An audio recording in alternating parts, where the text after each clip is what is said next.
In this part, we're going to see some more examples of how to work with related rates. Previously, we defined that we can use the volume and surface of certain geometric objects to work with related rates. So let's do some examples of that. In this example, we're going to take a bouillon cube for cooking, and it's a cube with side lengths of 0.8 that is placed in boiling water. Now, assuming it was going to roughly resembles how the cube dissolves, at approximately what rate is the side length changing when the side length is 0.25 centimeters and the volume is decreasing at a rate of 0.12 centimeter cube per second. So let's go ahead and establish a little bit of what we need.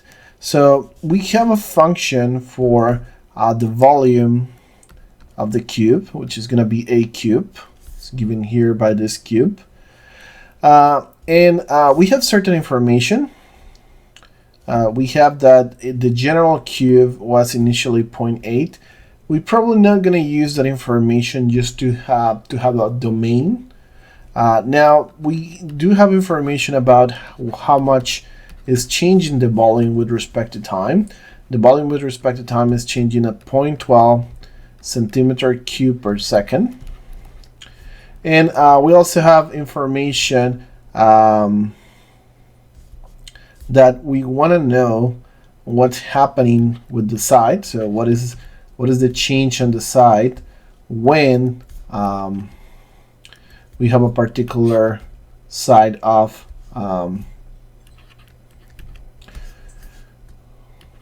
we have a particular side length. Okay, so we have this information is what we want to know.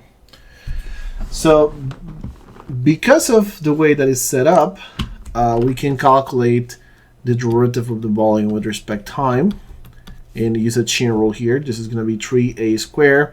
And now because we took derivative of this, we multiply by the chain rule, and it's going to be dA dt. Now notice that this is what we want to find, so we can't rearrange everything as dA dt being 1 over 3a squared dV dt.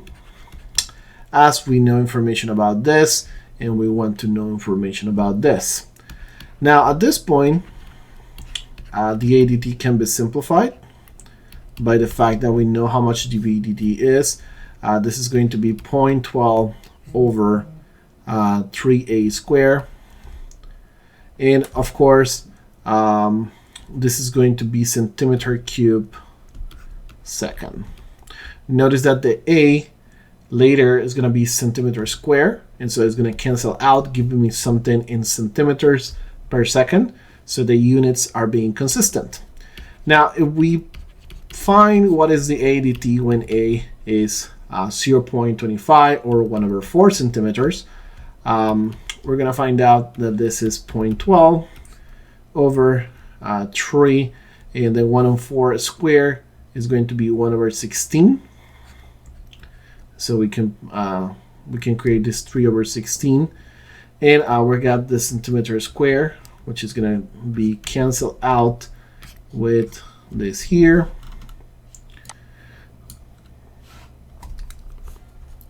Then the a dt is going to be,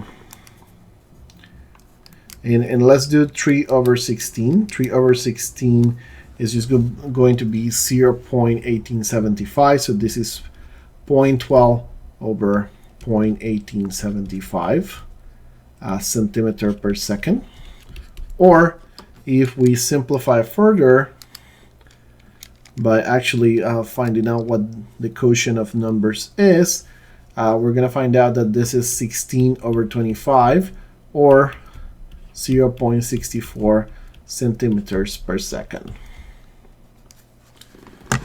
Okay, so as always, be careful when making changes with the units, and analyzing that the units should be consistent. This is a length, so it should be a length measure over a time measure, and this is a time measure.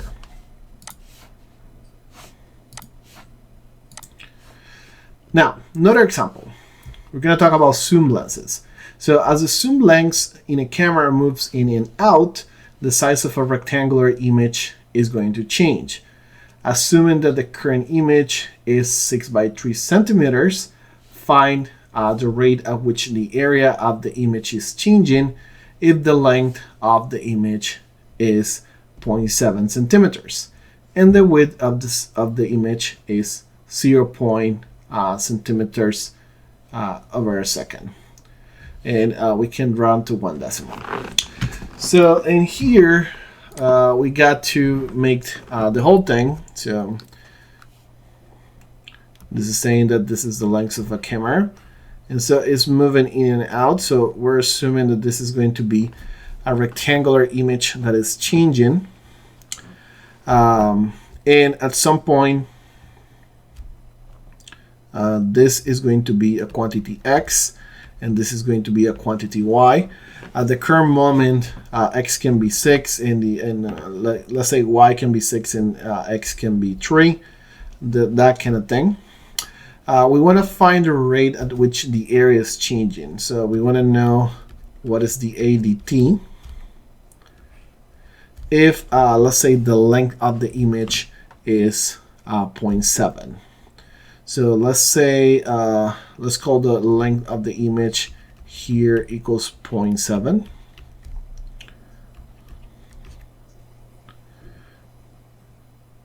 Wait, no.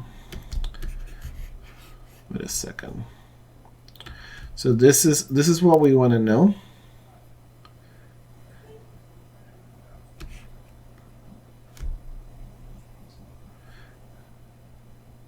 And we want to know when x is equals 3 and y is equals 6. Okay, which is the values that we can have for this. And also we have information about the change in the length. So the change in y is going to be 0.7. And the change in x is going to be 0.4. Okay, so in here we're doing related rates, but we don't have any way to simplify things.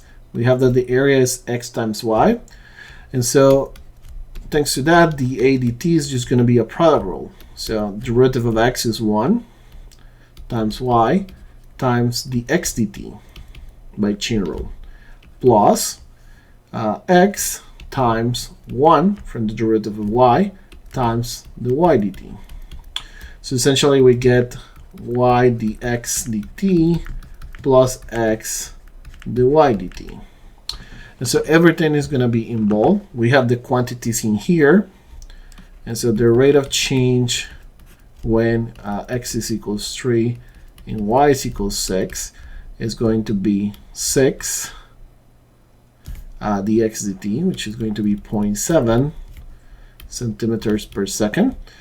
And notice that this 6 are centimeters plus x, which is 3, times the y dt, which is, wait a minute, this is 0.4.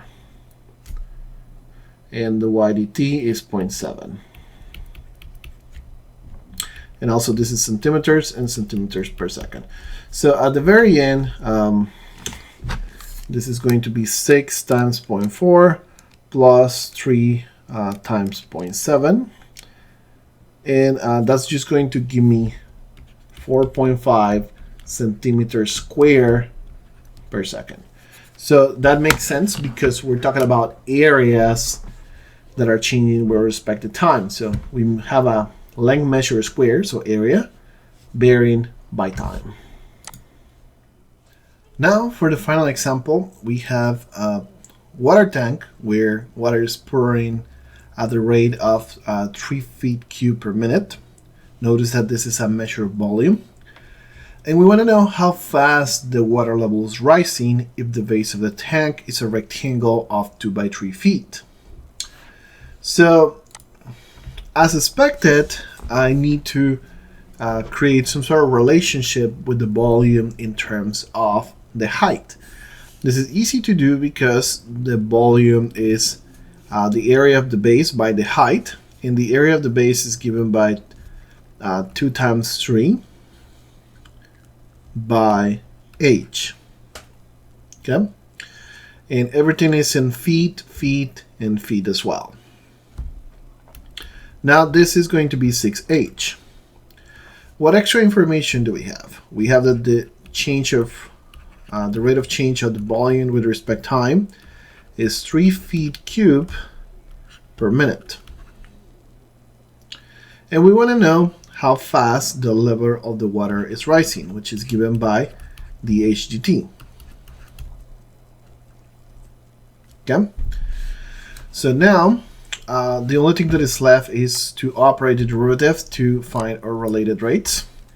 Notice that the VDT is going to be 6 times the HDT, since the derivative of h is 1.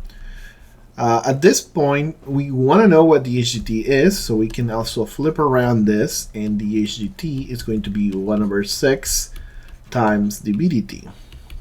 And being that the VDT is 3 feet cubed per minute, then we have that this is 3/6, and this is feet cubed per minute. Notice that this 6 is, of course, feet squared, because it's 2 times 3, feet by feet. And so we're going to get to cancel this out, and this is going to be 1/2 feet per minute. And with this, we find the rate of change of the height of the water.